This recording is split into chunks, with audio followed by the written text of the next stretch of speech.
Bonsoir. Bonsoir à toutes et à tous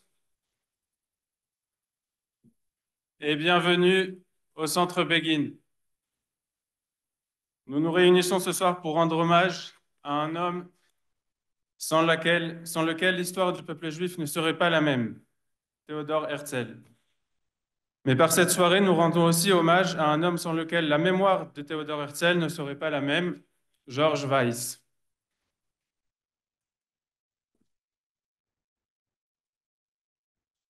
Par son livre Théodore Herzl, une nouvelle lecture, paru en 2006 puis traduit en hébreu et en anglais, George Weiss révèle ce que seuls ceux qui avaient lu les journaux intimes de Herzl savaient, c'est-à-dire très peu de gens. Contrairement au portrait fait par ses biographes, Herzl se révèle être un homme profondément attaché à la tradition juive, dont il se sert comme exemple ultime dans son action. Le docteur Weiss ne multiplie pas ses interventions en public, et nous le remercions pour le grand honneur qu'il nous fait ce soir. Comme vous avez pu le voir sur nos publications, sa conférence traitera du thème Pourquoi Herzl a-t-il été censuré et pourquoi s'est-il lui-même censuré? Je donne donc la parole au docteur Weiss pour sa conférence, à laquelle suivra l'intervention du Rav Uri Cherki, qui lui aussi tâche depuis de nombreuses années de corriger les maintes falsifications dont Herzl a été victime. Le Rav Cherki ne saurait tarder d'arriver. George Weiss, vous avez la parole.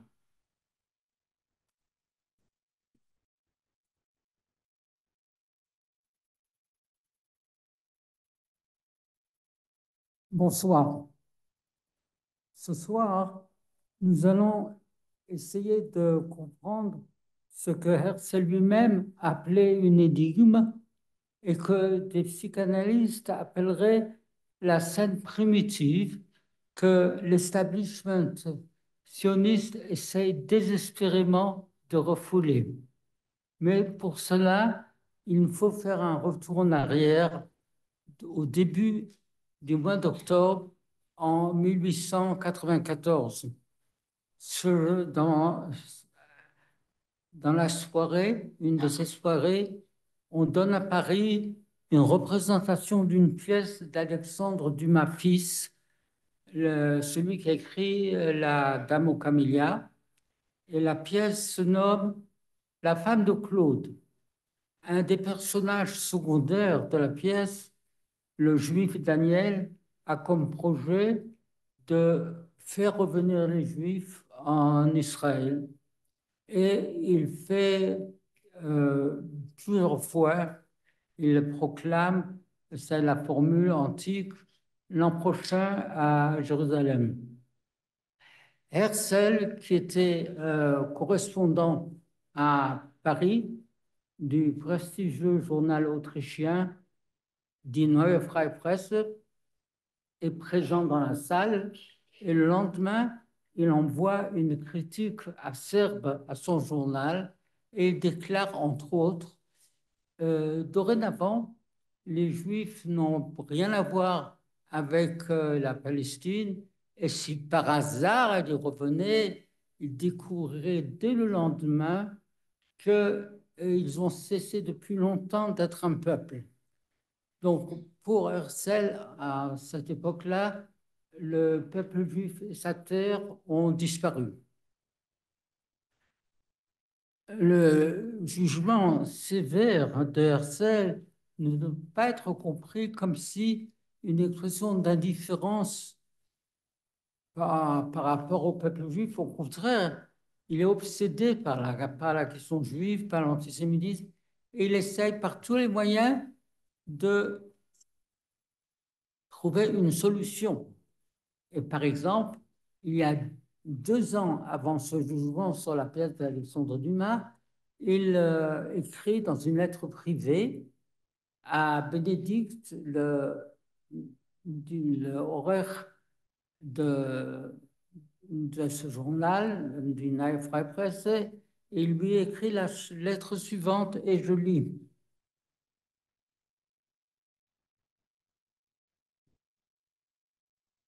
Donc, je dis encore une fois, Herzl est obsédé par la question juive, il cherche de tous les côtés une solution et il essaye de trouver des solutions les unes plus fantaisistes que les autres. Et donc voilà ce qu'il écrit. Je me considère comme un juif moderne banal. Je ne reculerai pas devant une conversion pour la forme au christianisme. Tout juif qui a des enfants et qui décide de se faire baptiser a ma bénédiction. J'ai un fils, pour son bien, je préférerais me convertir aujourd'hui plutôt que demain. Mais je ne peux le faire pour deux raisons. Je ne voudrais pas blesser les sentiments de mon père. Et deuxièmement, on n'abandonne pas les Juifs lorsqu'ils sont persécutés. Question d'amour-propre. Et en plus de cela, ça ne sert pas à grand-chose, comme l'a montré le cas des Juifs espagnols, qui, bien qu'ils se soient convertis, ont continué à être méprisés et persécutés. Ça, c'est donc en 1892. Et l'année suivante, il dit la chose suivante. Lorsque j'ai dit que les Juifs devaient se convertir, c'était moitié pour rire, moitié sérieusement. Moi qui ne me convertira pas, je peux me permettre de dire cela. Dans la lutte contre l'antisémitisme, il faudrait, selon moi, imaginer quelque chose de tout à fait différent, fonder à Vienne une sorte de journal qui ne peut avoir un seul juif dans son équipe, même converti. Pourtant,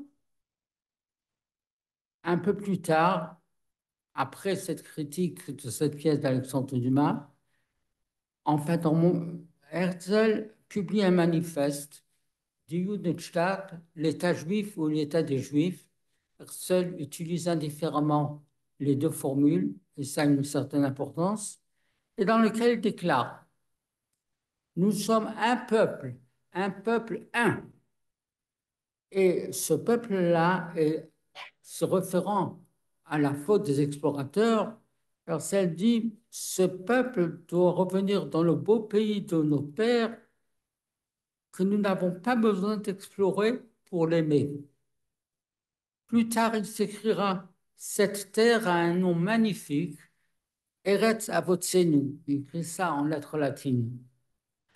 Et le peuple juif est, je cite, le peuple de Dieu. Que s'est-il passé? Parce que manifestement, il s'est passé quelque chose. Et cela en moins d'un an.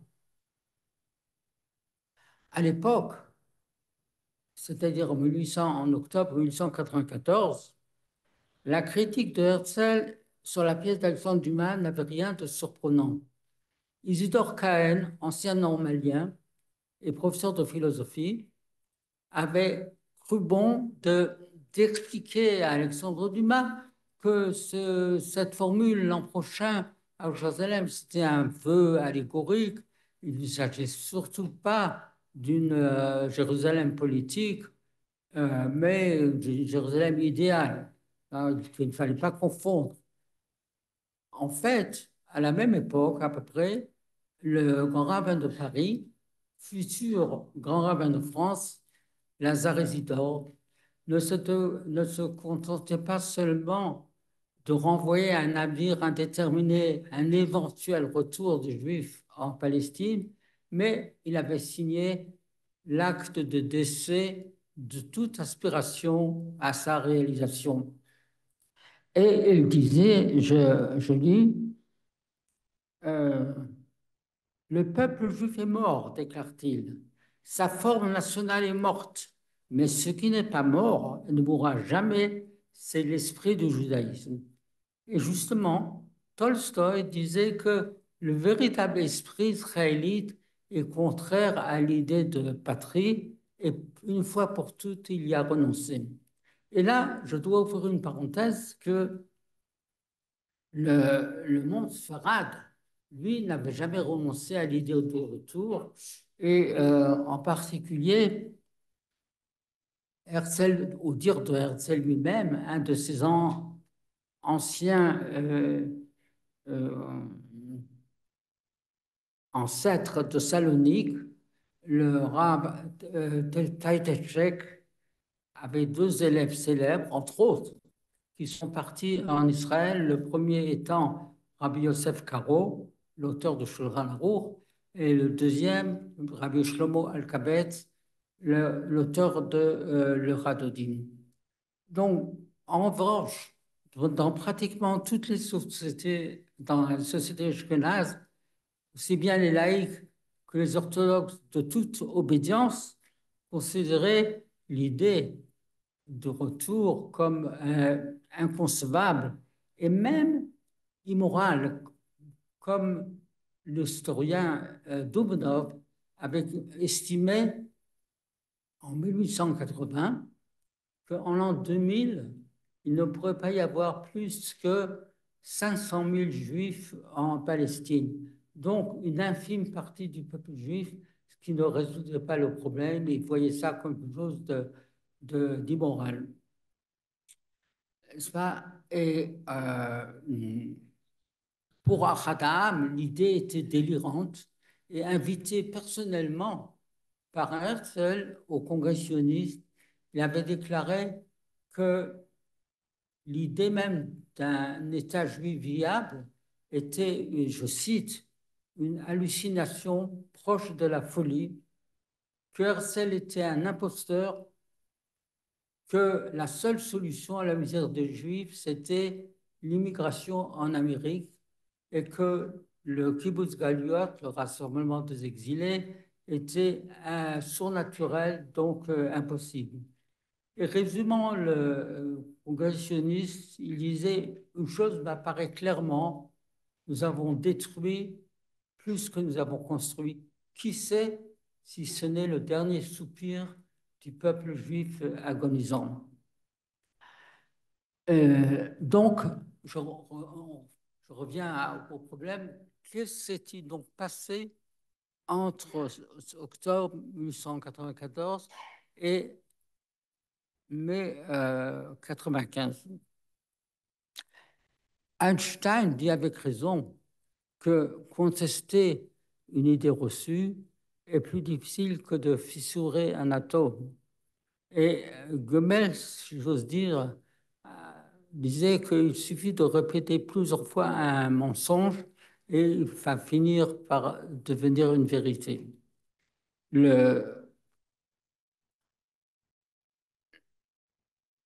L'établissement, le narratif habituel de l'établissement sioniste prétend que c'est le trauma de l'affaire Dreyfus qui a fait prendre conscience à Herzl de son identité et de son sionisme.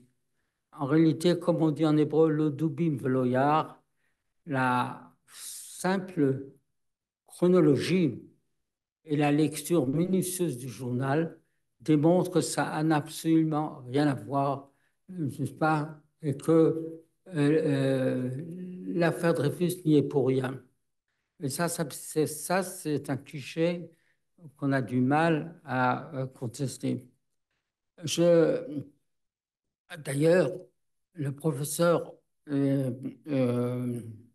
Avineri, qui nous a quittés récemment, et écrit dans l'introduction du journal, dans l'édition, la nouvelle édition israélienne, reconnaît que, je cite, contrairement à l'idée répandue, rien ne permet d'affirmer que l'affaire est à l'origine de la révolution qui s'opère chez Herzl. L'historien français Alain Décoff souligne aussi que ni dans son journal, ni dans l'État juif, n'existe la moindre référence à l'affaire. Je me souviens d'un jeune étudiant qui, voulant me prouver sa connaissance de Herzl, a commencé par dire d'un air rassuré: Herzl, journaliste juif à Paris, s'est découvert juif à la suite du procès. Et là, il a un arrêt, il marmonne procès, puis d'un seul coup, il dit: ah oui, procès d'Oedipe. Je n'ai pas voulu le détromper pour ne pas aggraver ses problèmes avec sa maman. Mais en fait, il y a ni Oedipe, ni Dreyfus n'ont aucun rapport avec ce qui s'est passé avec Herzl. Et donc, on revient à la case départ. Qu'est-ce qui s'est passé? Donc,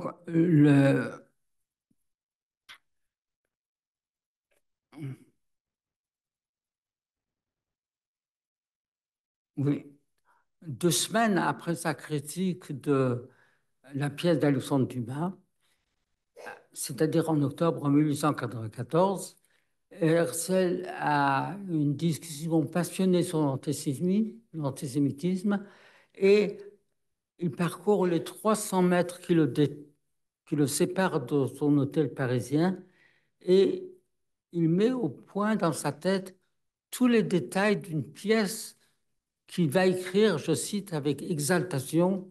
Ça sera le nouveau ghetto que Herzl a écrit en 17 jours, du 31 octobre au 8 novembre 1894. Dans cette pièce, Herzl déclare: il nous faut abattre les murailles du ghetto. Les anciennes devaient être démantelées de l'extérieur. C'est nous-mêmes qui devons abattre les murailles intérieures et par nos propres moyens. Mais Herzl n'indique pas les moyens qu'il préconise, mais en tout cas, il n'y a pas la moindre allusion, comme dans tous ses écrits antérieurs, à une idée territoriale. La pièce qui se termine par la mort du héros exprime en fait la détresse intellectuelle dans laquelle se trouve Herzl, sa morbidité et ses pulsions suicidaires telles qu'elles apparaissent tout le long de son journal de jeunesse.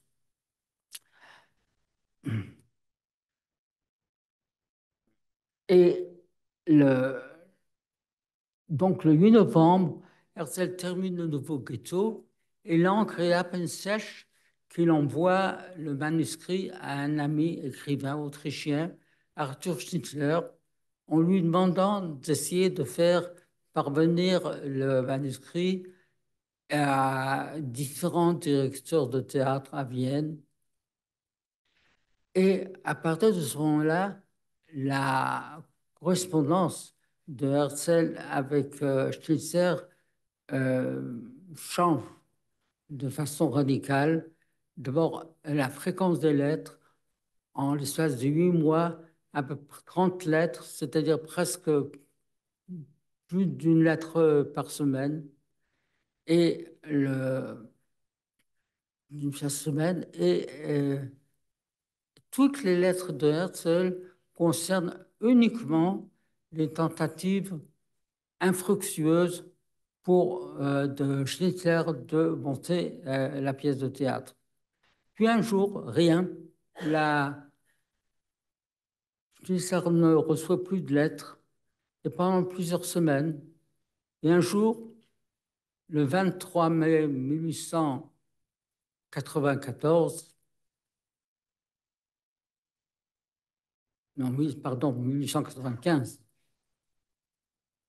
Schnitzler reçoit une lettre absolument stupéfiante et dans lequel Herzl dit que finalement, la pièce de théâtre, le nouveau ghetto, ne le préoccupe pas et il lui écrit, et si j'ose dire, attachez votre ceinture de sécurité, parce que Herzl lui écrit la chose suivante. Votre regard pénétrant vous a permis de déceler à cette époque que cette irruption, c'est-à-dire le nouveau ghetto, ne procurerait aucun apaisement à mon âme et à mon cœur. En fait, Flusser avait écrit avait compris de façon intuitive qu'il y avait chez Herzl un déplacement et qu'en fait, il s'agissait de quelque chose d'autre que d'un problème purement littéraire. Et Herzl alors écrit durant ces dernières semaines, quelque chose d'autre, de nouveau, bien plus grand, a jailli en moi. Cela me fait l'effet d'une montagne de basalte parce que je suis encore tout bouleversé et ce qui en persiste encore est effroyablement incandescent. Là également, Herzl ne donne pas d'autres détails sur cette autre chose de grand qui a jailli en lui et qui s'est produit apparemment fin avril, début mai 1894 et ne mentionnera plus jamais dans aucun de ses écrits cet événement qui n'est pas sans évoquer l'épisode de Moshe et du Snape. Et de façon étrange et incompréhensible, cet épisode dramatique n'a pas retenu l'attention de différents biographes de Herzl. Et pourtant, c'est à partir de ce moment-là qu'apparaît pour la première fois chez Herzl l'idée territoriale. Et quelques jours après, il envoie une lettre à un philanthrope juif, le baron Hirsch, avec l'intention de lui exposer son projet, c'est-à-dire la création d'un État juif en Palestine. Herzl lui-même est tellement stupéfait de la lettre qu'il a écrite qu'il attend, et je cite, 14 jours et 14 nuits avant de l'envoyer. Et dans les jours suivants, Herzl est saisi d'une frénésie créatrice et il craint de perdre la raison.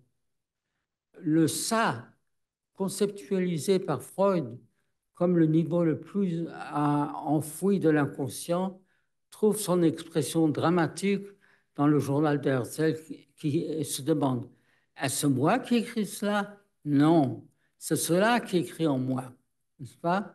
Et Herzl ajoute, dans les temps anciens, on appelait ça inspiration dans la langue. Je me suis demandé que voulait dire inspiration. Et je regardais le Robert, voir comment il définit l'inspiration. Et voilà ce que j'ai trouvé en premier. Euh, Sorte de souffle émanant d'un être surnaturel qui apporterait aux hommes des révélations. Par exemple, l'inspiration du Saint-Esprit. Nous, dans notre langage, on dirait Ruach HaKodesh, n'est-ce pas? Mais plus encore, cet événement, qui pourrait sembler anecdotique, va déterminer non seulement l'activité politique de Herzl, mais surtout va entraîner une transformation radicale de sa personne. Ainsi, Herzl sort de son état morbide et suicidaire et il écrit à Schnitzler, et je cite, de toute ma vie, je ne me suis senti jamais aussi heureux. Je ne pense pas à la mort, mais à une vie remplie d'actions viriles qui vont effacer tout ce qui était éventuellement confus et méprisable en moi. Il y a là un point essentiel, unique, qui n'a été souligné par aucun des biographes de Herzl. Je n'ai pas entendu dire que l'engagement politique d'un leader les transformait psychologiquement et moralement. Et il écrit à,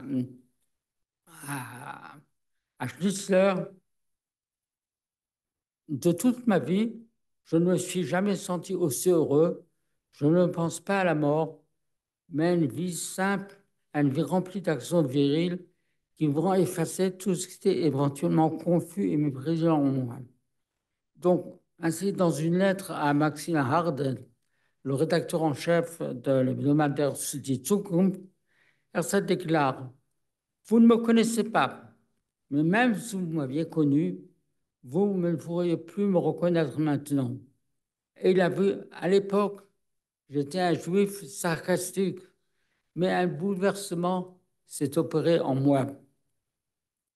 Et dans sa correspondance, Herzl abandonne le ton mesuré, ironique, quelquefois même cynique de son style pour un style passionné et dramatique. Et 2 semaines auparavant, dans un Mozarté à Venise, à Tveles, un metteur en scène de Prague, Herzl lui reproche, je cite, vous dites la chose juste ne vous remplit pas, mais moi, elle me remplit entièrement, entièrement, entièrement. Et se référant aux rites anciens de chevalerie, Herzl dit cette chose inouïe, j'ai été frappé par l'éclair pour devenir chevalier de Dieu. Et ma vie n'a pas de but plus grand que de se tenir à la droite des Juifs, mais d'une façon différente de ce qui a été fait jusqu'à présent. Et vers la fin de sa vie, s'en prenant aux Juifs modernes, Herzl soupire, les Juifs modernes, est-ce qu'ils seront capables de s'aider eux-mêmes? La pression viendra d'en bas, de ce monde dans lequel il vit encore, celui qui est descendu du Sinaï avec les tables de la loi et a conduit son peuple au milieu du désert. Je suis conscient que dans ce combat, je trouverai la mort, mais je n'y peux rien. Les visions flamboient la nuit lorsque mes yeux sont clos et je ne peux plus y échapper. Cette dernière phrase résonne de façon saisissante avec un Tehillim 77 et en hébreu, Achasta Shmurat Enai, Nifamti Velo Adaber. Et en traduction libre, d'après le commentaire de Rashi, dans la nuit de l'exil, les paupières de mes yeux sont collées à cause des souffrances qui me privent de la parole. Le bouleversement qui s'est opéré chez Herzl s'exprime de façon indéniable dans ses écrits. Et on peut diviser les écrits de Herzl en 2 périodes, avant 1895 et après 1895. Et à ce moment-là, les, les thèmes et le vocabulaire de Herzl se transforment d'une manière absolument indéniable. Ainsi, après avoir annoncé avec une précision effrayante les conséquences inéluctables de l'antisémitisme en Europe, Herzl s'écrie, y a-t-il une issue? Il dit, mais oui, une issue qui a jadis été annoncée, enfin utilisée. Il faut répéter ce sauvetage ancien, célèbre, qui a fait ses preuves, la sortie de Mizraïm, écrit en lettres latines, la sortie de Mizraïm. La référence au vocable hébreu Mizraïm par Herzl est un leitmotiv qu'on retrouve dans tous ses écrits, dans sa correspondance et en particulier dans Alt-Neuland. Dans le langage traditionnel, Mitzrayim, montre est le concept de l'exil par excellence. Et la sortie de Mitzrayim indique la sortie d'une vision déterminisme de l'identité humaine dont Israël est sorti de façon définitive. Mais Herzl est conscient que euh, ainsi pour Herzl, la sortie de Mitzrayim est l'événement fondateur de l'histoire du peuple juif. Mais il est conscient que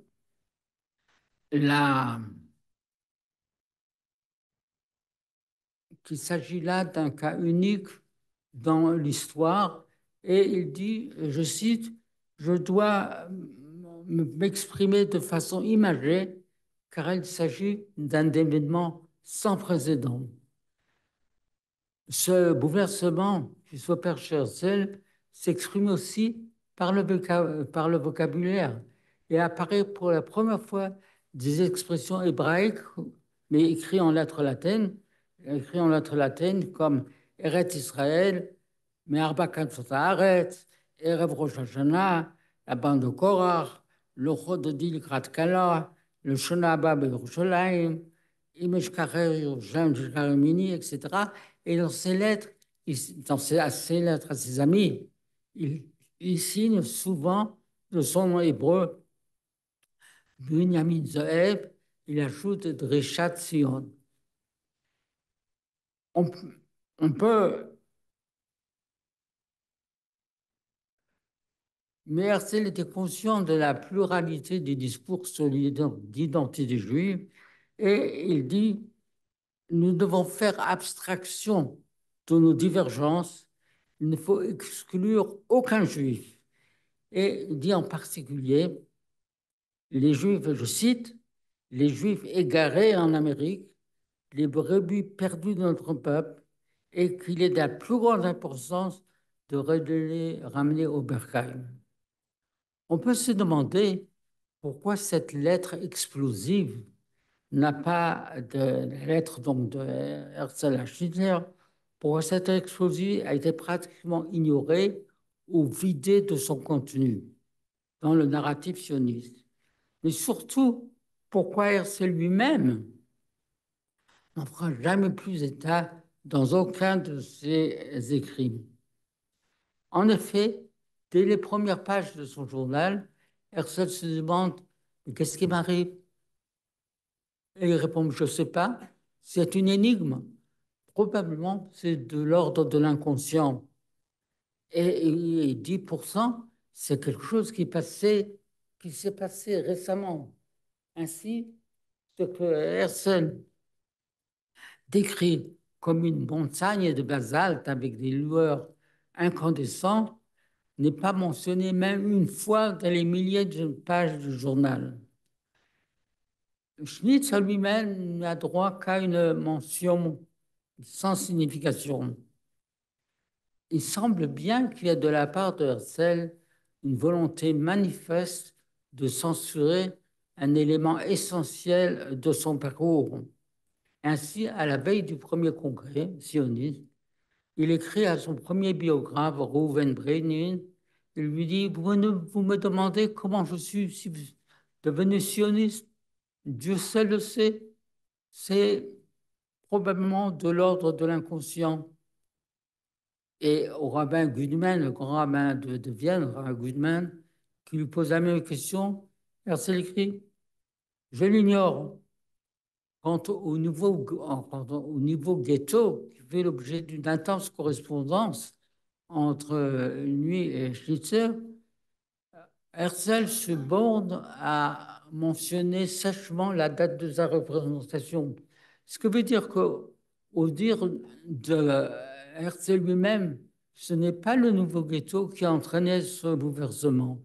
Et c'est la vision de cette autre chose de grand qui qui va déclencher le processus qui va conduire au premier congressionniste. Et ce que Herzl décrit comme une sorte de révélation est en fait véritablement l'événement fondateur du sionisme de Herzl. On pourrait éventuellement comprendre pourquoi, dans son journal, Herzl ne fait pas la moindre allusion ni de sa correspondance avec Hitler, ni de l'épisode dramatique qu'il a vécu. L'événement qu'il a vécu évoque trop une expérience mystique. Le faux messie Shabtai Tzvi avait laissé un traumatisme durable chez le peuple juif et Herzl prend bien soin de prendre ses distances par rapport à ce personnage qu'il décrit comme, et je cite, un où il décrit ça comme un vrai misérable qui abjura le judaïsme et finit ignominieusement. Donc, pour Husserl, il est plus convaincant de parler d'inconscient, c'est-à-dire, en termes traditionnels, le halim est un es, c'est-à-dire donner au miracle l'apparence de la nature. Et Husserl a compris intuitivement qu'il fallait qu'il fallait utiliser un double langage. Pourtant, la lecture du Midrash permettrait une coexistence entre ces deux langages, c'est-à-dire le discours soi-disant rationnel et le discours soi-disant mystique. D'après le Midrash, lorsque le Mishkan, le tabernacle, a été achevé, le texte dit Vayevu et Mishkan el Moshe.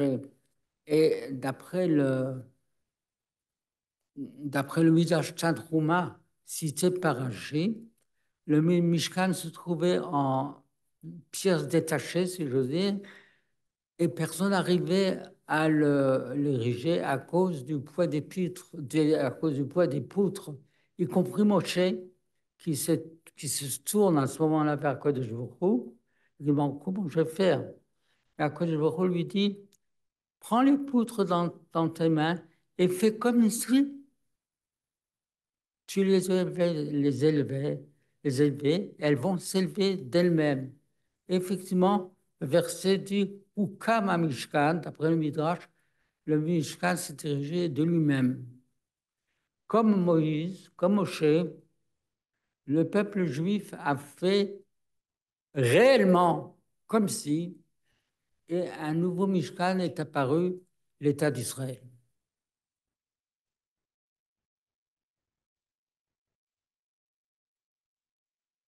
Il semblerait que plus d'un siècle après sa mort en Israël même, Herzl constitue, malgré les apparences, une interpellation, voire une menace dans différentes couches de la société israélienne qui réagissent par une distorsion, une falsification et de sa personne et de ses écrits.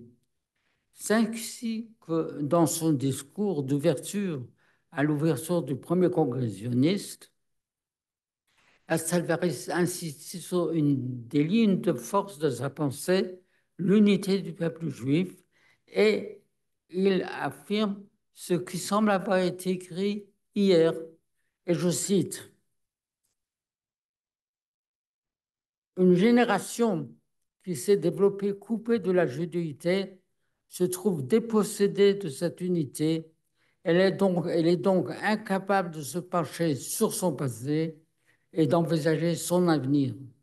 Aussi, nous désirons revenir de nouveau à la judéité, le Judentum, et de ne pas permettre de nous laisser expulser de cette forteresse. Enfin, il va proclamer cette formule atomique, le retour à la judéité est un préalable au retour des Juifs. Radahab a falsifié la phrase de Herzl et il dit, je cite, le docteur Herzl, il est vrai, a dit que le sionisme réclame le retour au judaïsme avant le retour à l'État juif. Mais ces mots, si agréables à entendre, diffèrent tant de ces actes que force nous est de conclure qu'il ne serait rien d'autre qu'une formule bien tournée. Or, Herzl n'a pas dit le retour au judaïsme, il a dit le retour à la judaïsme, c'est-à-dire une prise de conscience aiguë de l'identité juive, condition non seulement du retour des Juifs en Israël, mais l'unique garantie du lien qui relie le peuple juif à sa terre. Donc le retour à la judéité n'est pas le retour dans le sens de la tchouva individuelle, mais comme l'explique le Rav Alkalai, il s'agit d'un retour au sens propre, c'est-à-dire revenir à la maison, revenir dans un espace réel, n'est-ce pas? Le Rabbi Bass, qui était le mentor du grand-père de Herzl, Shimon Lebel, et lui-même l'élève du grand kabbaliste Yehuda Bibas. Euh, et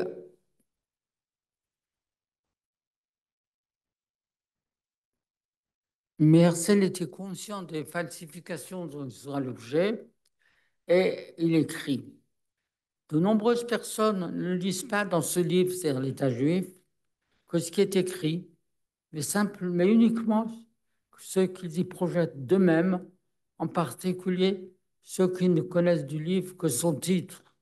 Et ce sont là qui le jugent avec le plus d'agressivité. Entre parenthèses, je n'oserais pas demander qui dans cette salle possède l'État juif dans sa bibliothèque, et pourtant c'est un petit opuscule qui devrait être vraiment dans toutes les bibliothèques à côté du Tanakh.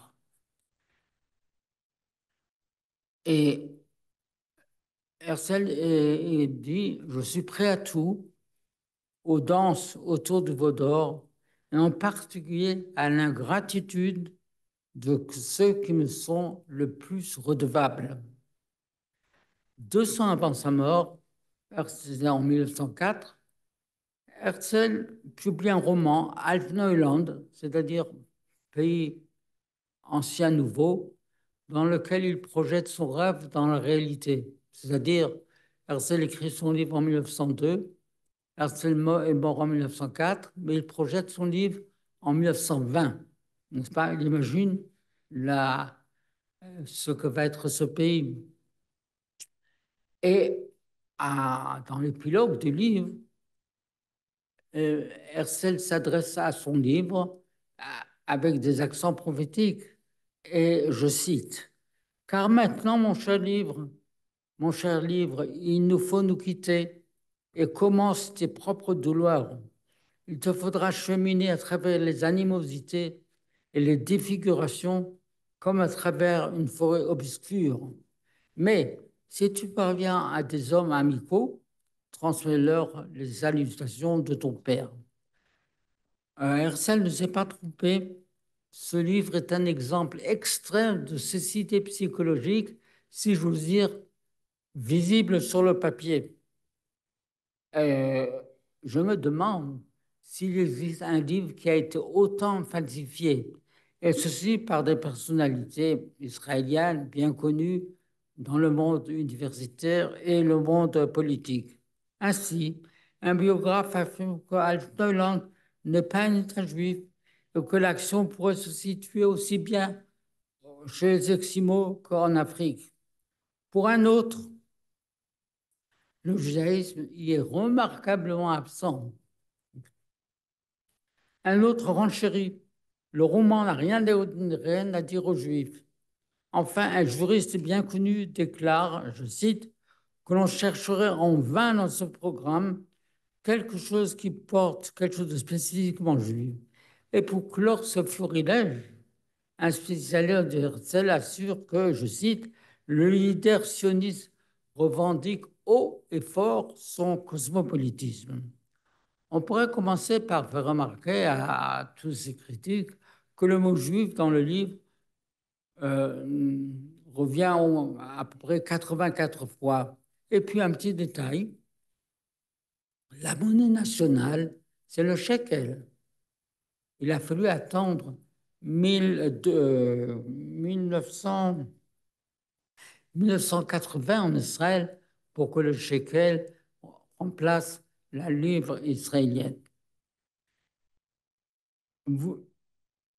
Mais voici comment deux moments essentiels dans la vie juive, Shabbat et Pessah, comment Herzl le décrit, et vous jugerez vous-même si effectivement le livre est remarquablement, que le judaïsme est remarquablement absent du livre. D'abord Shabbat. Les lignes que je vais lire ont été écrites non pas hier, mais il y a 120 ans. Les rues magnifiques de la ville nouvelle, bruissantes de vie à midi, commençaient à se vider. Les voitures passaient de moins en moins nombreuses et partout fermaient les magasins. Le Shabbat étendait sa solennité sur la ville déjà silencieuse. Les fidèles se dirigeaient en foule vers les synagogues. Voilà. Pour Pessah, la plus juive de toutes les fêtes,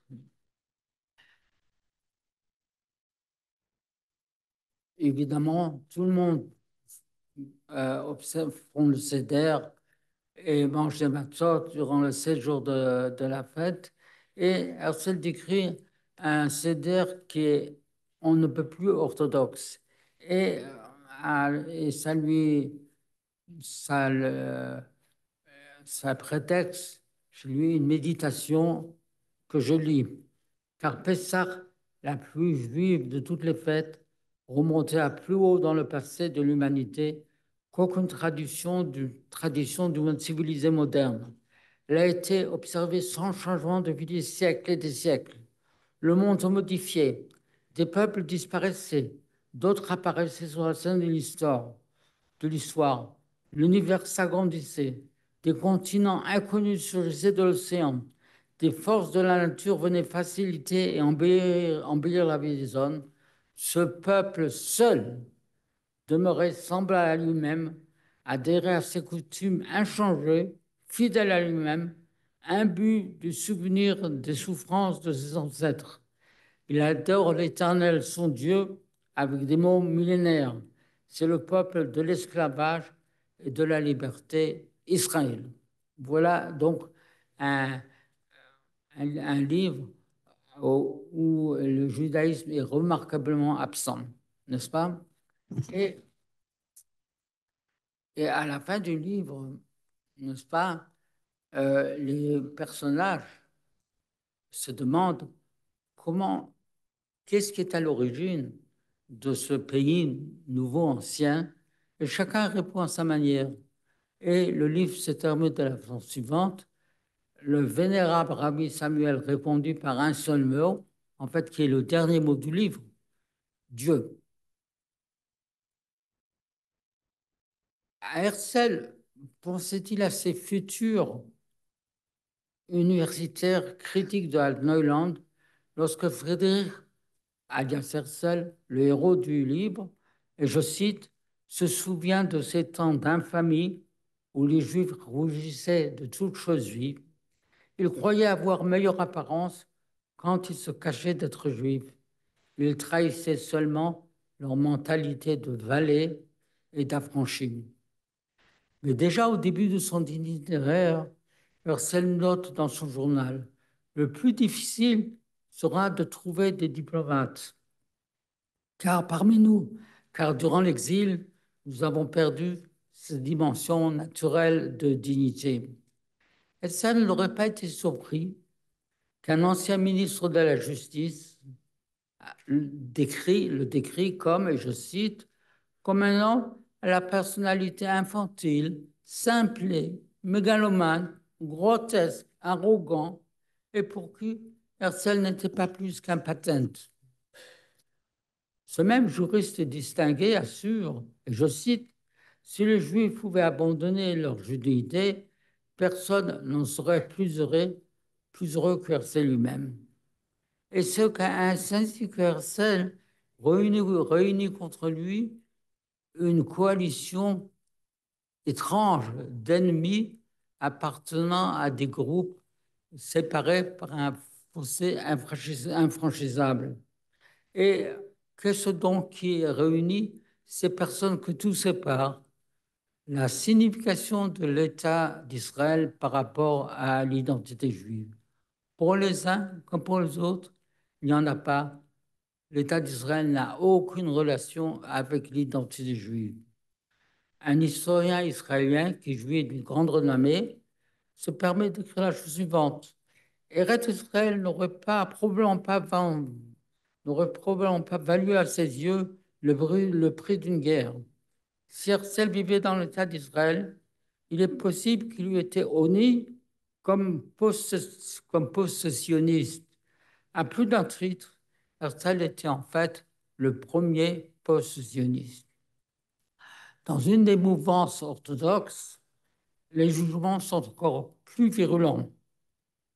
Ainsi, un rabbin qui jouit d'une grande renommée n'hésite pas à déclarer: il y a eu deux grands criminels dans l'histoire du peuple juif, Hitler et Herzl. Herzl, le premier voulait détruire le corps de la nation juive. Le second, Herzl, son âme, ce qui est beaucoup plus grave. Déjà en 1947, en 1934, pardon, Berl Kattensohn, qui est une des figures dominantes du Parti travailliste, disait: on se heurte plus d'une fois à une falsification de la figure de Herzl, falsification préméditée ou due à l'ignorance. Herzl méprisait et avait en horreur toute forme de cosmopolitisme. Herzl ironisait, je cite, sur les Juifs qui veulent être tout sauf des Juifs. C'est dans cet esprit qu'a déclaré, et je cite: nous ne voulons pas être cosmopolites, nous voulons être fidèles à nous-mêmes, ainsi notre fidélité aux autres en sera d'autant plus crédible. Ce n'est pas par hasard si l'apôtre Paul est juif. Le refus de la particularité juive afin de se fondre dans un universalisme douteux a toujours été un fantasme dans l'histoire du peuple juif. Que justement, la dimension juive de Herzl était pervertie et occultée, et semble-t-il avec succès, et qu'elle puisse susciter un tel étonnement exprime mieux que toute chose la crise d'identité que traverse Israël actuellement. Et je pourrais dire: dis-moi qui est ton Herzl, je te dirai qui tu es, n'est-ce pas? Et Nathanael Mann avait pressenti les dangers de cette perversion intellectuelle, et dans ce magnifique poème, Car Amara Satan, ainsi a parlé le grand trébucheur, le Satan se demande comment venir à bout de cette créature invincible, c'est-à-dire Israël. Et soudain, il s'exclame victorieux: Ake et mocho, veshachar she'ito atzedek. J'émoustrerai son intelligence et il oubliera que la justice est de son côté. Euh, Herzl lui-même pouvait déjà dire, bien avant le premier congrès sioniste: je me suis habitué à être dénaturé au point d'être véritablement stupéfait lorsque, pour une fois, mes propos ne sont pas falsifiables. Avec une prémonition extraordinaire, Herzl se décrit dans une lettre au journaliste Bernard Lazare: je suis un des instruments que l'on brisera après s'en être servi. Herzl a été déjudaïsé et désionisé.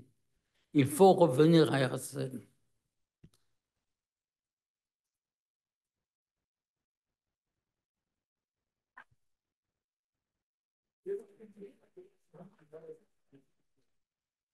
Bien, merci beaucoup, Dr Weiss, de votre conférence.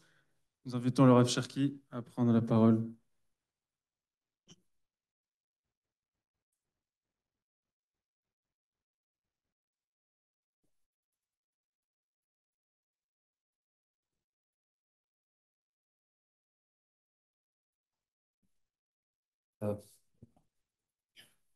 Shalom et bonsoir. Après un exposé si lumineux, on peut hésiter à prendre la parole, mais cependant, je voudrais insister sur quelques points qui concernent le personnage d'Herzl. De mon point de vue, qui ne diffère absolument pas de ce que nous a dit le docteur Weiss, je voudrais simplement insister sur, tout d'abord, en fait, je voudrais séparer ça en deux volets. La similitude entre le personnage d'Herzl et celui de Moshe a été souvent mise en évidence, d'ailleurs même du vivant de Herzl, et on peut dire dans ses écrits lui-même. il y a une sorte d'identification avec Moïse comme étant son surmoi.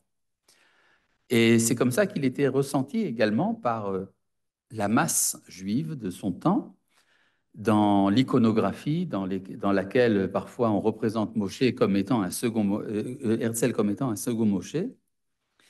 Et je voudrais, disons, tout d'abord parler de ça. Après, je voudrais parler également du personnage historique de Herzl et de l'originalité de sa position par rapport à tout ce qui a été fait pendant les 2 derniers millénaires. Tout d'abord, il y a un point, disons, si je prends, disons, la critique qu'on entend parfois chez les Haredim contre Moshe. Pardon, contre... Vous voyez déjà, ça me... D'accord. Bon, non, la critique que l'on fait contre Herzl. Herzl n'a pas circoncis ses enfants. Moshe non plus. Moshe ne voulait pas convertir son fils, ne voulait pas circoncire son fils. La descendance de Herzl n'a pas aujourd'hui de suite. La descendance de Moshe non plus. Et on reproche également à Herzl qu'un de ses enfants, à un moment de sa vie, a adopté le christianisme.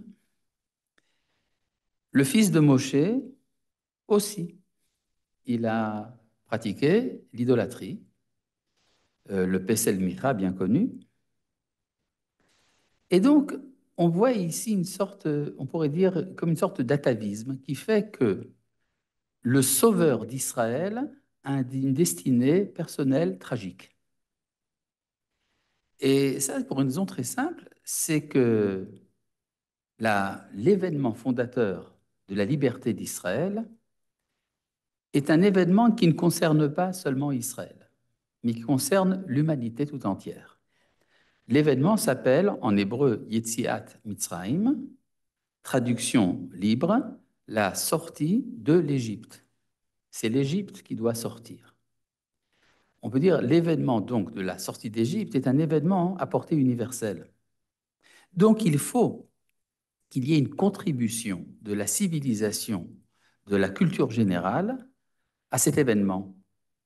Et cette contribution se fait par le fait que l'Égypte a créé Moshe, de même que l'Europe a créé Herzl. Le libérateur doit venir de l'extérieur, ou en tout cas être à cheval entre les deux options d'identité, et il s'interroge sur qui il est. Je voudrais reprendre ici un enseignement de Manitou qui dit « Vayigdal Moshe vayetze elechav » Moshe a grandi et il est sorti voir ses frères. Et le problème, c'est de savoir qui sont les frères de Moshe. Alors, Rabbi Avraham ibn Ezra dit, ses frères, ce sont les Égyptiens. C'est là-bas qu'il a grandi. Nachmanide dit, non, non, non, ses frères, ce sont les Hébreux. C'est sa famille. Et qu'est-ce que pensait Moshe lui-même? Est-ce qu'il pensait comme Rabbi Avraham ibn Ezra ou comme Nachmanide? Eh bien, il est allé voir qui sont ses frères. Vayigdal Moshe, vayetze elechav. Il essaye de voir qui sont ses frères. Et Vayar ish mitzri, make ish ivri. Il voit un homme égyptien qui frappe le capitaine Dreyfus. Là, le docteur Weiss va devoir me pardonner. C'est vrai que l'affaire Dreyfus ou Oedipus n'a pas été l'événement qui a engendré le déclic, mais l'imagerie populaire a également un sens. Le fait que cet événement du procès Dreyfus est resté dans la conscience collective n'est pas simplement une coquille. Ça veut dire, c'est en fait une manière de résumer de manière un peu image d'Épinal, un peu mythique, ce qui s'est passé chez le libérateur. Il y a eu un moment, non pas l'affaire Dreyfus, l'antisémitisme en général, qui a décidé le sauveur de passer du côté du persécuté. C'était le cas de Moshe, qui à ce moment-là, quand il voit un homme égyptien qui frappe un homme hébreu, mais Echav, il décide que c'est son frère. C'est le moment, si vous voulez, de romantisme marxiste, un peu, disons, plutôt humaniste de Moshe, quand il considère que c'est le persécuté qui a raison. Il aurait peut-être pu écrire un livre, On a raison de se révolter, par exemple. Mais finalement, il se rend compte, une fois qu'il sort le deuxième jour, après avoir fondé l'Organisation sioniste mondiale, il voit deux Hébreux qui luttent entre eux. Et alors, il essaie d'intervenir, et puis il se rend compte que ça ne va pas très bien dans la société d'Israël. Il est découragé. Il est découragé de l'Égypte. Il ne peut plus s'identifier avec la civilisation universelle. Mais il est également découragé des Hébreux. Et c'est là qu'il prend la fuite vers Midian.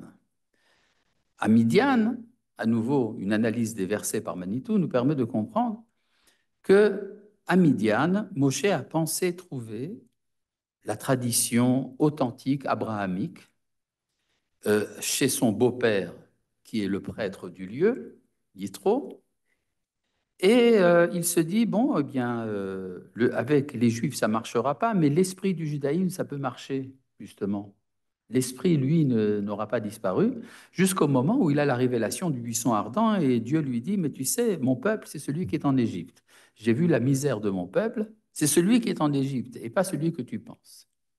Donc, il y a eu ce moment, il a fallu une sorte de mouvement de balancier dans l'être de Moshe qui lui a permis de comprendre avec qui il doit s'identifier finalement. C'est tout un travail. Mais ce destin tragique du libérateur, qu'on trouve aussi bien chez Moshe que chez Herzl, ça veut dire quoi? Ça veut dire que pour sauver l'humanité et Israël au sein de l'humanité, il faut faire le don de soi, donner sa personne, être totalement annihilé. On pourrait dire que, d'une certaine manière, Moshe n'a pas de descendance parce qu'il est au-dessus de son temps. De même, Herzl est au-dessus de l'identité individuelle. Il est celui qui promeut un mouvement, pourrait-on dire, méta-historique. Et ça explique cette belle citation que nous a fait le docteur Weiss de la fin de Altneuland, dans laquelle le rabbin, à qui on demande « mais qui c'est qui a fait l'État ?» et qui dit « Dieu ». Alors, on pourrait se dire que c'est simplement une concession qui est faite à l'imagerie religieuse de l'époque, sans vraiment grande conséquence. C'est une manière de parler. Mais en fait, on peut comprendre que si Herzl a mis ce dialogue, cette parole-là à la fin de son livre, c'est qu'il comprenait que l'événement politique qu'il était en train de promouvoir était un événement à portée métaphysique.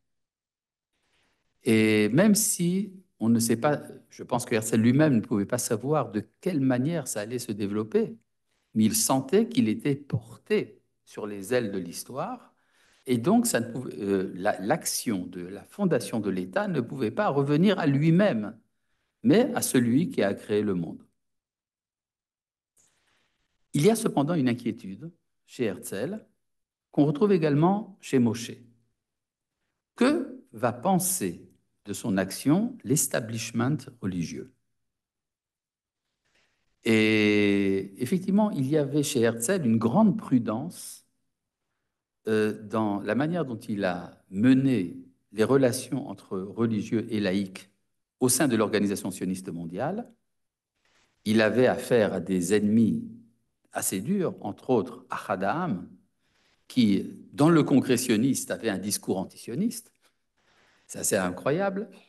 Et d'ailleurs, Max Nordau, quand il rapporte les propos d'Ahad dit Ahad et sa faction n'avaient qu'une seule préoccupation, c'est de dire que Herzl ne devait pas être au pouvoir, qu'il devait quitter, qu'il n'était pas démocrate, qu'il ne permettait pas le développement de la démocratie, de grands idéaux, etc. Et il y a toute une série de formules tout à fait creuses qui avait un seul but, c'était l'anti-Herzl. Il faut qu'Herzl s'en aille. C'est ce que dit Max Nordau. D'accord? Ça a été écrit quand? Hier, je crois. Donc, en tout cas, ce qui se passe, c'est que Herzl insistait beaucoup justement pour ce qu'on appelait la question de la culture chez Elat Kultura soit repoussée de congrès en congrès. Il s'opposait à ce que soit fondé un département de la culture au sein de l'Organisation sioniste mondiale parce qu'il savait que ça allait choquer les orthodoxes. Finalement, il n'a pas pu tenir. On a fondé le département de culture de l'Organisation sioniste mondiale, mais également de la culture religieuse. Il y a eu les deux. Et le Rav Kook, d'ailleurs, a beaucoup reproché à Herzl d'avoir refusé d'inclure le judaïsme dans le sionisme, mais en fait, le refus d'Herzl de s'investir dans le religieux, justement, c'était pour protéger l'orthodoxie. C'était pour continuer pour en renforcer l'adhérence des juifs traditionnels au projet sioniste. C'est ça la pure vérité. Or, ce souci-là, on le trouve également chez Moshe lors du buisson ardent. Il dit Lo ya'minuli ki yomru lo nira elecha Hashem. Ils ne me croiront pas parce qu'ils diront Dieu n'est pas apparu à quelqu'un comme toi. C'est-à-dire, tu as une apparence d'Égyptien, tu n'as pas de barbe, tu ne sais pas parler le yiddish. Et donc, et tu dis que c'est toi qui es le délégué de notre tradition ancestrale. Manitou disait la difficulté d'expression de Moshe, c'est parce qu'il devait transmettre une sagesse ancestrale en termes de culture générale. Et donc, c'est un oiseau rare, quoi. Qu'est-ce que c'est que cette créature?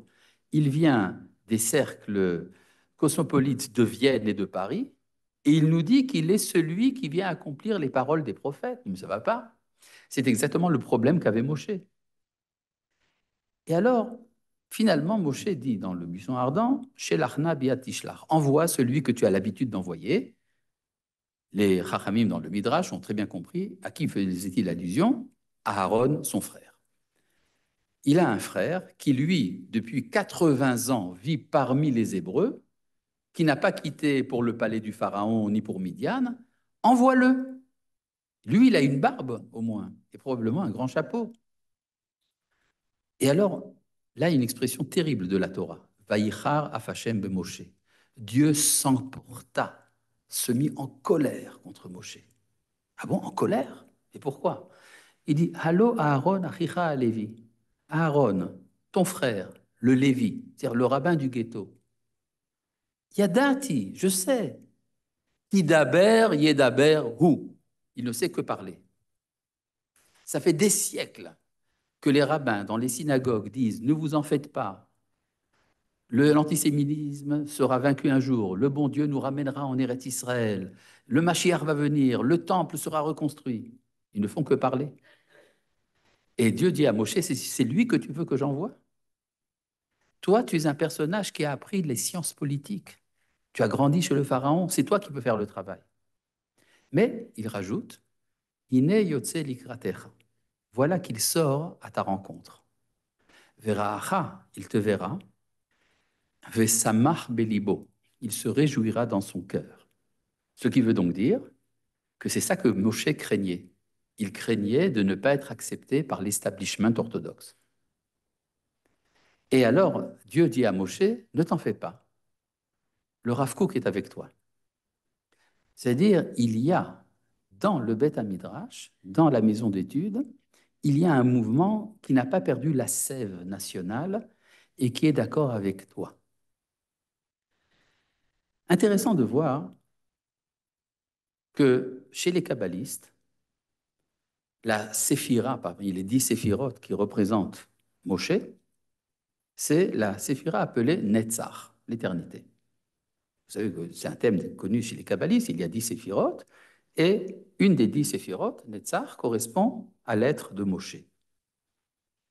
Il y a en Israël une journée fixé par la loi israélienne qu'on appelle Yom Herzl. C'est le jour de la naissance d'Herzl qui est signalé par une cérémonie officielle à la Knesset. Et c'est le 10 du mois de Iyar. Pourquoi ça a été institué? Parce que le 20 Tammuz, celui que nous fêtons actuellement, c'est-à-dire le jour du Yortzeit, du décès de Herzl, eh bien, c'est en pleine vacances. Et donc, dans les écoles, personne n'y fait attention. Donc, on a voulu insister sur le 10 du mois de Iyar, qui correspond, selon les kabbalistes, à la séphira Netzach Sheba Netzach. C'est-à-dire, si déjà Moshe a commencé le travail, il est achevé par Herzl. Donc, si Moshe est le Netzach, Herzl, c'est le Netzach Sheba Netzach. Et ça, c'est disons, on ne peut pas, disons, le nier, c'est les kabbalistes qui le disent. Il y a chez le Rav Tzvi Yehuda Kook, le fils du Rav Kook, quand il parlait d'Herzl, je l'ai entendu plusieurs fois, il disait Herzl lo haya shiknuzi. C'est ça qu'il disait. Shiknuzi. Ce qui veut dire, il n'était pas ashkénaze. Mais pourquoi est-ce que c'était tellement important pour le Rav Tzvi Yehuda de le dire? C'est pas, il ne faisait pas des blagues comme ça. Il voulait dire qu'Herzl appartenait justement à cette partie du peuple qui n'avait pas perdu la sève nationale. Et il insistait justement sur les ancêtres d'Herzl, qui avaient participé à un mouvement proto-sioniste à l'époque du Shulchan Aruch, Rabbi Yosef Latitzak. D'ailleurs, intéressant de voir que Herzl, avec toute la réticence qu'il a par rapport au personnage de Shabtai Tzvi, a fait exactement le même trajet que lui.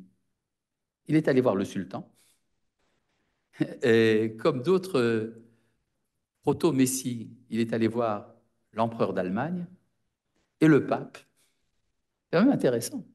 C'est-à-dire que là où il y a eu des échecs dans l'histoire, Herzl a réussi. Il fallait faire cette trajectoire-là dans Édom, passer entre autres par le pape. D'ailleurs, sa rencontre avec le pape dont il parle dans ses journaux, dans son journal, c'est intéressant. Le pape lui dit ce que tu demandes, ce que tu me demandes d'aider, parce que Herzl a demandé son soutien au sionisme, le pape lui dit ce que tu demandes contredit tout ce en quoi je crois. Non possumus, je ne peux pas. Si tu veux, nous pouvons aider des juifs qui sont dans la détresse. Pourquoi n'essayerez-vous pas de faire votre état ailleurs? Il comprenait très bien que le sionisme était une remise en question théologique du christianisme. Aujourd'hui, on essaie d'atténuer cette donnée-là, mais c'était très clair. Il y a quelques petites remarques, ça vaut quand même la peine de les faire. On reproche souvent dans les milieux haredim à Herzl d'avoir prôné à un moment la solution de l'Ouganda. Comment? Il veut sauver Israël et il propose l'Ouganda? Qu'est-ce que proposent les haredim à la place? La Pologne. C'est-à-dire, tu ne veux pas de l'Ouganda, mais tu veux la Pologne. D'accord? Il faut se rappeler qu'il y avait des représentants dans le Parlement polonais de Haredim qui siégeaient dans le Siam pour défendre les intérêts de la communauté juive de Pologne. Alors, il faut bien savoir de quoi on parle. D'ailleurs, Herzl a tout à fait remis en question par la suite son adhésion à l'Ouganda, de même qu'il a remis en question son adhésion à l'éventualité d'une christianisation collective. Quand les Haredim rappellent que Herzl a pensé à la conversion au christianisme, dont a parlé le docteur Weiss tout à l'heure, il faut savoir qu'il y a un point dans la halacha, une mitzvah dans la halacha, qui est l'interdiction de rappeler à un Baal Teshuvah ses premières actions. Or, Herzl, sur ce point-là, est un Baal Teshuvah. Il a fait Teshuvah de cette idée-là.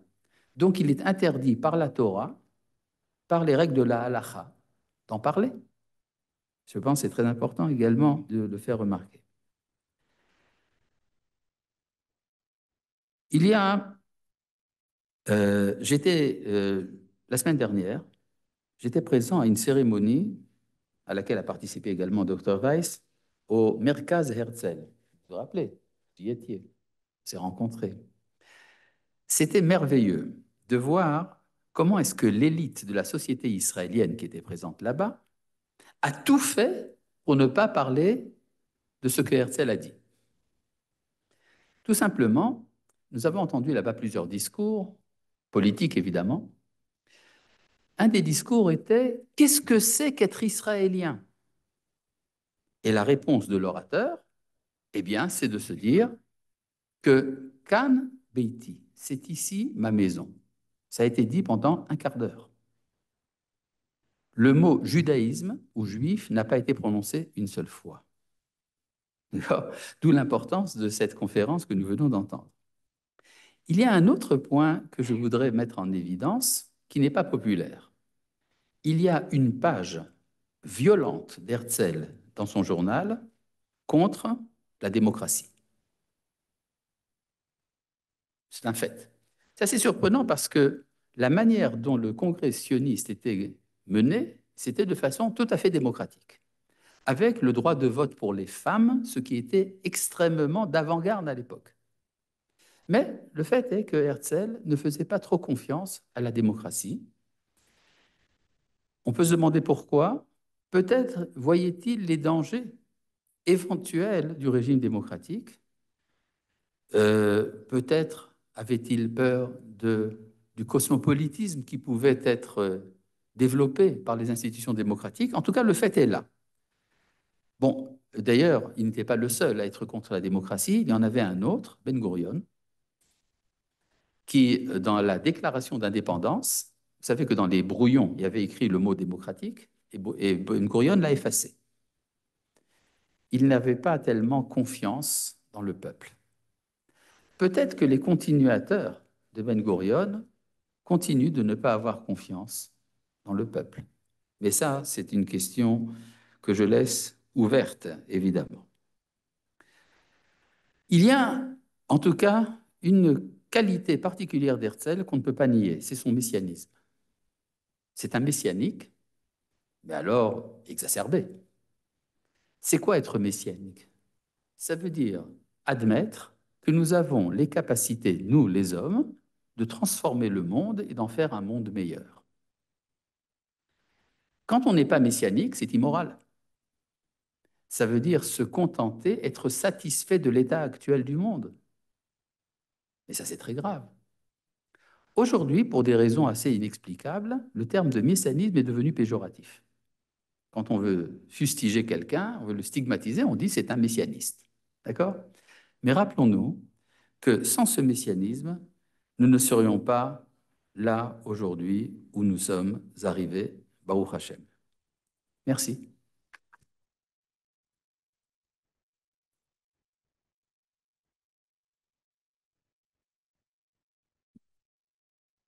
Merci beaucoup. Est-ce qu'il y a quelques questions? Oui.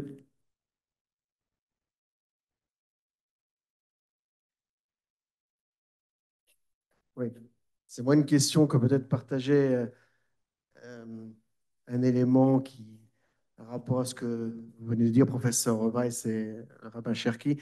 J'étais ambassadeur d'Israël à Vienne jusqu'au 28 septembre l'année dernière. Et je voudrais partager avec vous, il y a deux plaques significatives en Autriche qui font référence à Herzl. Une plaque se trouve à Salzbourg, sur la place principale, où se trouve une maison où Herzl a fait son stage de jeune avocat, donc probablement dans les années 1885, j'imagine. Et donc, à Salzbourg, sur cette plaque, il est écrit une citation d'Herzl, de son journal aussi, j'imagine, dans lequel il dit avoir réalisé en tant que jeune avocat, après avoir fait des études de droit à Vienne, qu'il ne pourrait jamais faire une carrière juridique jusqu'au statut de juge en Autriche à cause de l'antisémitisme. Donc, sa prise de conscience de l'antisémitisme était déjà bien antécédente, une bonne dizaine d'années avant 1894-1895. Et peut-être une façon aussi de clore le cercle, une deuxième plaque que nous avons apposée le 5 septembre l'année dernière, donc il y a moins d'un an, lors de la visite officielle du président Herzog à Vienne. Nous avons posé une plaque sur la maison qui se trouve dans la Bergstraße, la rue Berg, numéro 6 à Vienne, où Herzl a vécu. Et la citation que nous avons choisi apposé sur cette plaque. C'est cette citation que vous avez citée tout à l'heure du discours de Herzl au premier congrès sioniste mondial. Le sionisme est avant tout un retour vers le Judentum, vers le judaïsme ou la judéité, avant d'être un retour vers la terre d'Israël. Donc cette plaque avec cette citation a été apposée par le président Herzog l'année dernière à Vienne. Merci beaucoup. Si, petite remarque, si vous parlez de plaque, il y a une plaque dans le palais du congressionniste à Bâle. C'est écrit en hébreu et en allemand. C'est ici qu'a eu lieu le premier congrès sioniste. Et là-bas, il y a écrit la date, du 1er au 3 Elul. C'est-à-dire la clôture du premier congrès sioniste mondial s'est fait le jour du 3 Elul, jour significatif pour ceux qui savent. Oui. Merci. J'ai une question. Puisque la semaine dernière, j'ai entendu qu'il y a des Juifs qui veulent s'échapper du service militaire israélien.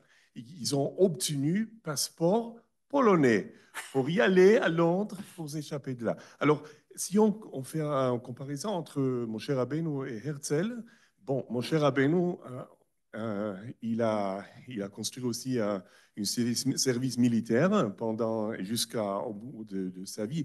Est-ce que Theodor Herzl aussi a parlé de cette façon de se sauver avec un service militaire juif ou non? Est-ce qu'il a On n'a pas compris la question. Je n'ai pas compris la question. Est-ce que Herzl aussi a parlé de l'importance d'avoir une armée juive? Ah, une armée juive, oui. Oui. Une armée juive. Est-ce que Herzl a parlé de...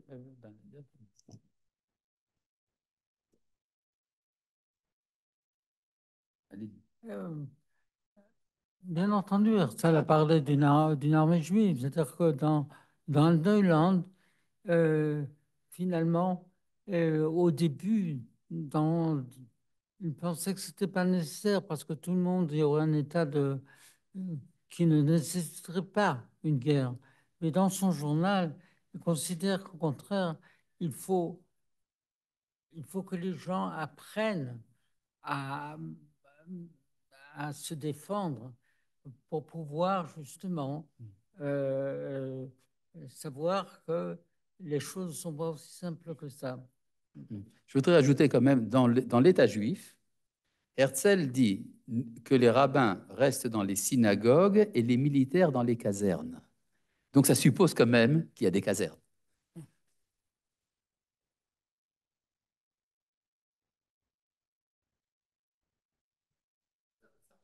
Je voudrais ajouter quelque chose en relation avec ce qu'a dit Rav Cherki.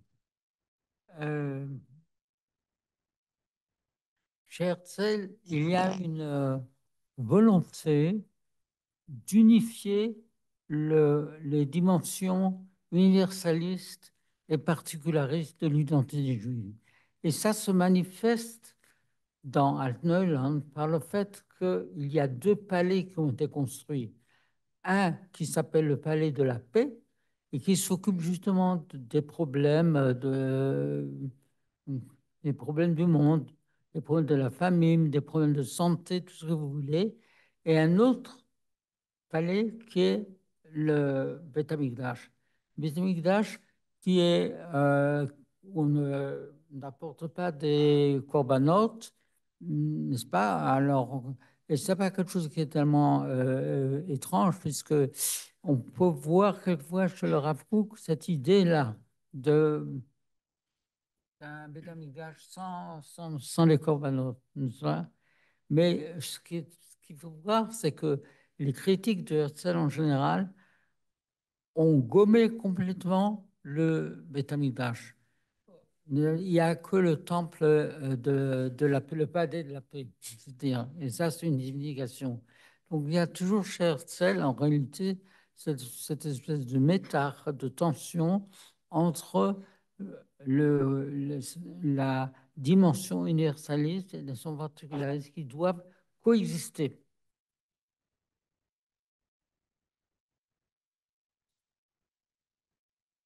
Docteur Weiss, comme vient de dire le Rav Cherki, il y a cette phrase dans son livre où il dit les rabbins, dans leur les militaires dans leur caserne comme les rabbins dans leur synagogue. C'est-à-dire qu'il avait, malgré tout ce que vous avez dit dans votre conférence, il avait une réticence vis-à-vis de l'établissement rabbinique. Il avait Il avait une réticence sur... réticence vis-à-vis de l'établissement rabbinique. Oui, bien sûr. Il avait un problème avec les rabbins. Moi aussi. Nous tous. Moi aussi. Une Mais, réticence envers les institutions rabbiniques. donc, vous avez beau dire, son rapport au judaïsme était très fort et très vivace. Lamrot, malgré cela, il avait un problème avec l'établissement. Bah, Herzl ne voulait pas de cléricalisme, c'est normal. D'ailleurs, le judaïsme aussi fait une séparation très claire entre le pouvoir de la royauté, l'État, et le Sanhédrin, qui s'occupe également des lois de la Torah. Et ça fait partie de la structure interne du régime politique selon le judaïsme. C'est pas nouveau. Même si chez Herzl, c'était sur l'arrière-plan d'un humanisme du 19e siècle. Question?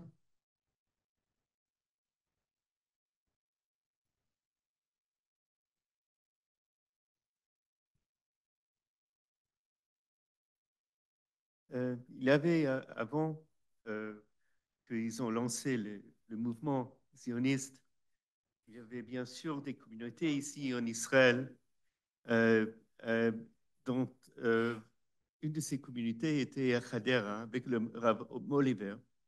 Paraît-il qu'il y a eu un échange de lettres entre Herzl et lui en particulier, mais il y avait d'autres rabbins sûrement dont il prenait conseil. C'était des gens qui avaient déjà réussi pour former des communautés ici en Israël. Donc, il y avait pas mal de communautés ici. Et Oui. c'est important de savoir qu'à l'époque, en Europe, il y avait des sentiments parmi les Juifs très, très durs contre la croyance, l'établissement de quoi que ce soit vis-à-vis du judaïsme, dans n'importe quelle guise. Deuxièmement, c'est important de savoir que tous ceux qui se sont lancés en Israël bien avant, pendant 200 ans avant, même quelques centaines, mais plutôt le siècle qui précédait le mouvement zioniste, ils se croyaient comme faisant partie de la Géoula. Ce n'était pas un mouvement, c'était une continuation de l'histoire juive. Et pour vraiment faire partir de ça, c'était très important. Et là, je crois, est lié bien lié le conflit que sentait Herzl, qui avait énormément de respect pour ces messieurs-là en juif qui luttaient à travers vraiment tous les problèmes qui existaient. Mais ils avaient plusieurs communautés. Il y avait le Rav Alkalai, il y avait aussi le Rav Kalischer de l'époque, bien beaucoup d'années avant. Alors, comment est-ce que vous voyez Herzl dans cette misguerre-là? Parce que c'est là où il a vraiment commencé pour avoir des réponses. Disons que les précurseurs du sionisme n'ont jamais formulé leur aspiration à la Géoula à la manière d'Herzl. L'originalité, si vous voulez, il a compris ce qu'était la Géoula. C'est-à-dire, la Géoula, d'après la définition classique dans le judaïsme, c'est la tzet me'avdut lecherut, c'est-à-dire accéder à l'indépendance. Or, tous les précurseurs du sionisme, qui étaient des grands maîtres, n'ont jamais parlé de la dimension politique. Le chidouche, si vous voulez, l'innovation d'Herzl, c'est d'avoir compris que la libération d'Israël était un événement politique. Et dans ce point de vue-là, il a renoué avec la tradition la plus ancienne, celle de Maïmonide qui le dit en toutes lettres, celle du Talmud qui le dit en toutes lettres. On peut dire aussi celle de Moshe Rabbeinu. Quand Moshe demande à sortir d'Égypte, il ne demande pas à recevoir la Torah. Il veut ramener le peuple à la terre promise aux ancêtres des Hébreux, qui était de leur donner la possession politique de la terre. Et donc, on peut dire qu'il a fallu un sursaut au-dessus de l'amour d'Eretz Israël à la manière de la galoute, qui était simplement l'enracinement, disons une certaine de vision poétique et bucolique d'Eretz Israël, les premiers villages, soutenus d'ailleurs par le baron de Rothschild, etc. Tout cela, Herzl a fait un saut. Il est revenu à la dimension politique. Et de ce point de vue-là, on peut dire qu'il a un mérite énorme dans le processus de la Géoula. C'est d'ailleurs ce que l'on reproche aujourd'hui aux élèves du Rav Kook, c'est de penser, à la manière des Juifs, que l'événement politique de l'État d'Israël, c'est ça l'événement de la Géoula. D'ailleurs, Manitou racontait qu'un jour, un curé lui a dit « Mais c'est tellement dommage que les pionniers ne soient pas religieux, parce qu'ils accomplissent les promesses des prophètes. » Ce à quoi Manitou a répondu « S'ils étaient religieux, on dirait qu'ils le font parce qu'ils y croient.